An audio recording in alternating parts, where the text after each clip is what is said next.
Inilah sejarah asal-usul malam Lailatul Qadar yang sangat menakjubkan. Pada malam Lailatul Qadar, dahulu Al-Quran diturunkan seluruhnya dari Lauhil Mahfuz ke langit dunia. Selain itu, alasan dinamakan malam Lailatul Qadar adalah sebab pada malam ini semua urusan dan keputusan untuk tahun itu dan tahun yang akan datang ditetapkan, seperti tentang rezeki, ajal, dan lain sebagainya. Malam Lailatul Qadar adalah malam mulia yang lebih baik daripada 1000 bulan. Pada malam ini para malaikat turun untuk mengucapkan salam kepada hamba Allah yang beriman. Namun, di balik sisi kemuliaan malam Lailatul Qadar, ternyata menyimpan kisah tragedi bersejarah yang sangat menyedihkan. Diriwayatkan dari Ibnu Abbas, bahwa dahulu malaikat Jibril alaihissalam pernah bercerita kepada Nabi Muhammad tentang sosok lelaki bernama Syamun al-Ghazi. Syamun al-Ghazi dikenal sebagai seorang mujahid handal yang pernah berperang melawan orang-orang kafir selama 1000 bulan lamanya.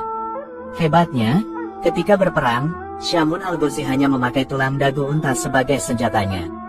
Hal ini sebab ia tak punya alat-alat perang.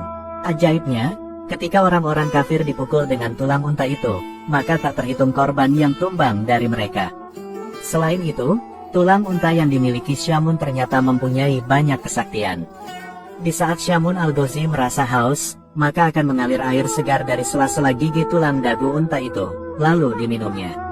Kemudian di saat perut Syamun al-Ghazi merasa lapar, maka muncullah daging dari tulang itu, kemudian Syamun memakan daging itu. Diketahui, bahwa Syamun al-Ghazi berperang melawan kaum kafir setiap hari sampai ia berumur 1000 bulan. Jadi jika dikalkulasi, 1000 bulan sama dengan 83 tahun lebih 4 bulan. Orang-orang kafir benar-benar tak mampu mengalahkan Syamun al-Ghazi. Suatu ketika, orang-orang kafir mencoba merayu istri Syamun al-Ghazi yang kafir untuk menghabisi nyawa suaminya. Orang-orang kafir lalu berkata kepada istri Syamun, "Sungguh, kamu akan aku beri harta yang melimpah jika kamu mau membunuh suamimu." Istri Syamun menjawab, "Aku tak mampu membunuhnya." Orang-orang kafir lantas berkata, "Kami akan berikan kamu seutas tali yang kuat. Ikatlah kedua tangan suamimu itu dan juga kedua kakinya saat sedang tidur. Lalu, nanti kami yang akan menghabisinya." Kemudian, istri Syamun menyetujui tawaran itu. Ketika Syamun sedang tidur pulas, sang istri yang durhaka itu lantas mengikat tubuh Syamun sekuat-kuatnya menggunakan tali pemberian orang kafir. Ketika Syamun terbangun dari tidurnya, ia pun terkaget dan bertanya kepada sang istri, "Siapakah yang mengikatku?" Sang istri menjawab, "Akulah yang mengikatmu hanya untuk menguji kekuatanmu." Atas kekuatan dan kekuasaan dari Allah Subhanahu wa Ta'ala, Syamun lantas dengan mudahnya mampu melepaskan tali-tali yang mengikat tubuhnya itu. Karena hal itu gagal, kemudian orang-orang kafir memberikan sebuah rantai lagi kepada istri Syamun untuk mengikat sang suami. Diharapkan semoga saja Syamun tak mampu melepaskan tali rantai itu. Namun aksi gila itu tetap gagal kembali, karena Syamun dengan mudahnya mampu melepaskan rantai yang kuat itu. Syamun al-Ghazi lantas berkata kepada sang istri, "Wahai istriku, aku ini seorang waliullah. Tidak ada satupun di dunia ini yang bakal mampu mengalahkanku kecuali rambutku ini." Dari jawaban itu, diketahui memang Syamun memiliki rambut yang panjang. Rambut itulah penyebab dirinya tidak bisa dikalahkan oleh musuh siapapun juga.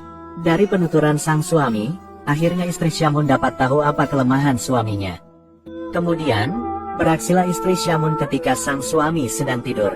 Dia lalu memotong 8 utas rambut Syamun yang panjangnya sampai ke tanah. Istri Syamun lantas mengikat tangan dan kaki suaminya dengan masing-masing 4 utas rambut.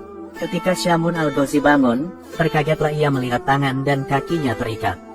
Ia berkata, "Siapa ini yang mengikatku?" Sang istri menjawab, "Aku yang mengikatmu untuk mengujimu." Kemudian, Syamun lantas meronta-ronta berusaha melepaskan tali rambut yang mengikatnya. Namun, usaha yang dilakukannya itu sia-sia. Syamun tak bisa melepaskan tali itu karena itu adalah rambutnya sendiri. Begitu durhakanya seorang istri yang memiliki sifat buruk kepada suaminya demi mengejar harta dunia. Melihat kejadian itu, istri Syamun yang durhaka lantas mengabari orang-orang kafir tentang kondisi suaminya yang sudah tidak berdaya. Setelah itu, orang-orang kafir mendatangi rumah Syamun untuk kemudian membawa tubuh Syamun untuk disalimi.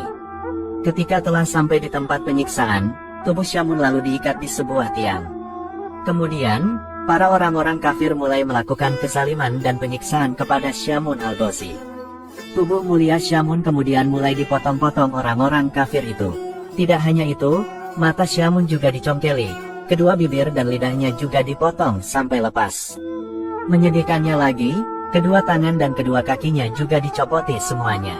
Melihat nasib malang hambanya, Allah Subhanahu wa Ta'ala lantas memberikan pertolongan kepada Syamun. Allah Subhanahu wa Ta'ala berfirman, "Perlakuan apa yang kamu inginkan dariku terhadap mereka?" Syamun lantas menjawab, "Berilah hamba kekuatan, sehingga dapat menggerakkan tiang rumah ini hingga merobohi mereka." Allah Subhanahu wa Ta'ala lalu mengabulkan permohonan Syamun. Allah Subhanahu wa Ta'ala kemudian memberikan kekuatan dahsyat dalam tubuh Syamun. Ketika Syamun menggerakkan tubuhnya, maka seketika itu bangunan bergetar dan bergoncang dahsyat. Atap-atap bangunan seketika rontok dan menimpa seluruh orang-orang jahat itu. Seluruh orang kafir yang tertimpa bangunan langsung binasa seketika, termasuk istri Syamun yang durhaka. Kemudian, Allah Subhanahu wa Ta'ala mengembalikan anggota tubuh Syamun yang terpotong menjadi utuh kembali seperti sedia kala.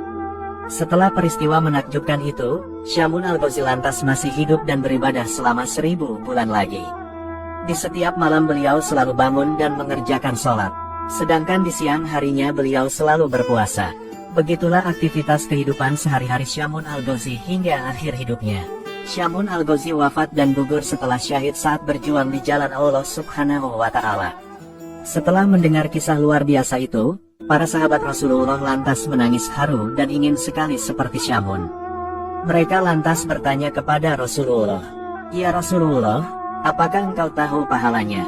Rasulullah menjawab, "Aku tidak tahu." Dari situlah Allah kemudian mengutus malaikat Jibril untuk turun dengan membawa surat Al-Qadar. Allah berfirman, "Wahai Muhammad, aku beri kamu beserta umatmu malam Lailatul Qadar, yang beribadah pada malam itu lebih utama daripada beribadah selama 1000 bulan. Subhanallah, semoga kisah ini bermanfaat. Wallahu a'lamu bishawab.